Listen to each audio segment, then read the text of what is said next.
त्र्यंबकेश्वर एक प्राचीन हिंदू मंदिर है जो भारत में नासिक शहर से 28 किलोमीटर और नासिक रोड से करीबन 40 किलोमीटर दूर त्र्यंबकेश्वर तहसील के त्र्यंबक शहर में बना हुआ है। यह मंदिर शिव जी के उन 12 ज्योतिर्लिंगों में से एक है जिन्हें भारत में सबसे पवित्र और वास्तविक माना जाता है। त्र्यंबकेश्वर ज्योतिर्लिंग की सबसे असाधारण बात तो यह है कि इसके 3 मुख्य है, एक भगवान ब्रह्मा, एक भगवान विष्णु और एक भगवान रुद्र। इस लिंग के चारों ओर एक रत्न जड़ित मुकुट रखा गया है जिसे त्रिदेव के सोने के मुखौटे के ऊपर रखा गया है। कहा जाता है कि यह मुकुट पांडवों के समय से यहीं पर है, जिसमें हीरा, पन्ना और कई कीमती रत्न जड़े गए हैं। इस मुकुट को केवल सोमवार के दिन 4 से 5 बजे तक दिखाया जाता है। यह मंदिर ब्रह्मागिरी पर्वत के तलहटी में स्थित है। गोदावरी नदी के किनारे स्थित त्र्यंबकेश्वर मंदिर का निर्माण काले पत्थरों से किया गया है। मंदिर की वास्तुकला बहुत ही आकर्षक है। इस मंदिर के पंचक्रोशी में काल सर्प शांति, त्रिपिंडी विधि और नारायण नागबलि आदि पूजा कराई जाती है, जिनका आयोजन भक्तगण अलग अलग मनोकामनाओं को पूर्ण करने के लिए करवाते हैं। इस प्राचीन मंदिर का पुनः निर्माण तीसरे पेशवा बालाजी अर्थात नाना साहेब पेशवा ने करवाया था। इस मंदिर का जीर्णोद्धार सन 1755 में शुरू हुआ था, जिसका अंत 31 साल बाद 1786 में संपूर्ण हुआ। तथ्यों के मुताबिक इस भव्य प्राचीन मंदिर के निर्माण कार्य में लगभग 16 लाख रुपए खर्च किए गए थे, जिसे उस समय काफी बड़ी रकम माना जाता था। त्र्यंबकेश्वर मंदिर की भव्य इमारत सिंधु आर्य शैली का उत्कृष्ट नमूना है। मंदिर के भीतर एक गर्भगृह है जिसमें प्रवेश करने के पश्चात शिवलिंग की केवल आगे दिखाई देती है, लिंग नहीं। यदि ध्यान से देखा जाए तो आगे के भीतर 1-1 इंच के 3 लिंग दिखाई देते हैं।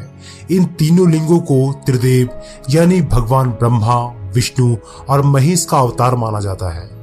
प्रातः काल में होने वाली पूजा के बाद इस आगे पर चांदी का पंचमुखी मुकुट चढ़ा दिया जाता है। मंदिर परिसर में कुंड है कुशावर्त, जो गोदावरी नदी का स्रोत है। कहा जाता है कि ब्रह्मागिरी पर्वत से गोदावरी नदी बार बार लुप्त हो जाया करती थी।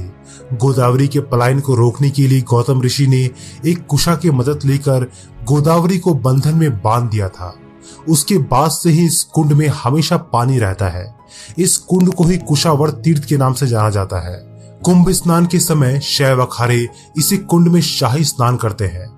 शिव पुराण के अनुसार ब्रह्मगिरी पर्वत के शीर्ष तक पहुंचने के लिए 700 चौड़ी सीढ़ियां बनाई गई है। इन सीढ़ियों पर चढ़ने के उपरांत राम कुंड और लक्ष्मण कुंड मिलते हैं और शिखर के ऊपर पहुंचने पर गौमुख से निकलते हुए भगवती गोदावरी के दर्शन प्राप्त होते हैं।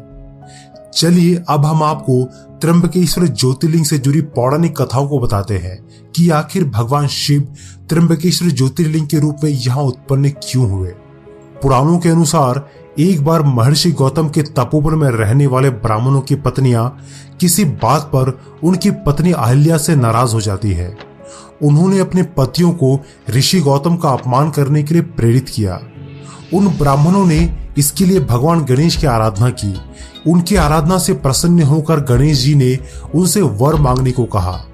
उन ब्राह्मणों ने कहा, प्रभु किसी प्रकार ऋषि गौतम को इस आश्रम से बाहर निकाल दे। गणेश जी को विवश होकर उनकी बात माननी पड़ी। तब श्री गणेश ने एक दुर्बल गाय का रूप धारण करके ऋषि गौतम के खेत में जाकर रहने लगे। गाय को फसल चरता देख ऋषि ने हाथ में तृण लेकर उसे हाँकने लगे। उन तृणों का स्पर्श होते ही गाय वहीं गिरकर मर गई।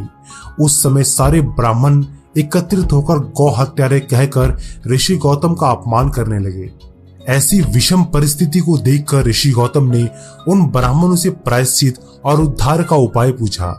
तब उन्होंने कहा, गौतम तुम अपने पाप को सर्वत्र बताते हुए 3 बार पृथ्वी की परिक्रमा करो, फिर लौटकर यहाँ 1 महीने तक व्रत करो। इसके बाद ब्रह्मगिरी की 101 परिक्रमा करो, तभी तुम्हारी शुद्धि होगी।